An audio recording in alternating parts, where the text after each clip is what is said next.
Assalamualaikum warahmatullahi wabarakatuh. Kembali lagi saya Bang Ahmed, ingin membagi informasi masih mengenai penculikan. Kali ini datang dari Kabupaten Pidi, yaitu ibu ini berhasil selamatkan bayinya dari penculikan. Pidi, Nurhayati binti Rusli, 30 warga Kampung Genteng, Timur Kecamatan Bate, Kabupaten Pidi, berhasil menyelamatkan bayinya dari aksi penculikan orang tidak dikenal. Setelah berduel dengan pelaku dan berteriak minta tolong. Peristiwa tersebut terjadi saat Nurhayati dan bayinya yang baru berusia 4 bulan sedang tidur, sedangkan suaminya Zulkifli Ali Baisyah yang berprofesi nelayan sedang tidak ada di rumah.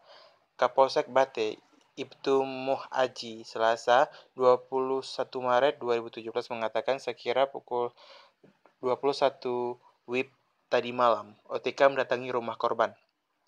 Pada saat itu, ibu dan bayinya sedang tertidur. Tiba-tiba Nurhayati terbangun dan bayinya sudah tidak ada dalam ayunan. Sementara pintu dan jendela di kamar terlihat terbuka, ujarnya. Melihat bayinya tidak berada di tempat, kata Kapolsek, dengan rasa panik, Nurhayati langsung bangkit dan mencari bayinya ke dapur dan melihat OTK sedang mengendong sambil memegang pisau yang mengarah ke arah bayi. Nurhayati berhasil menjatuhkan pisau dari tangan OTK dengan cara melempar batu ke arahnya dan berhasil merebut bayinya setelah berduel dengan pelaku.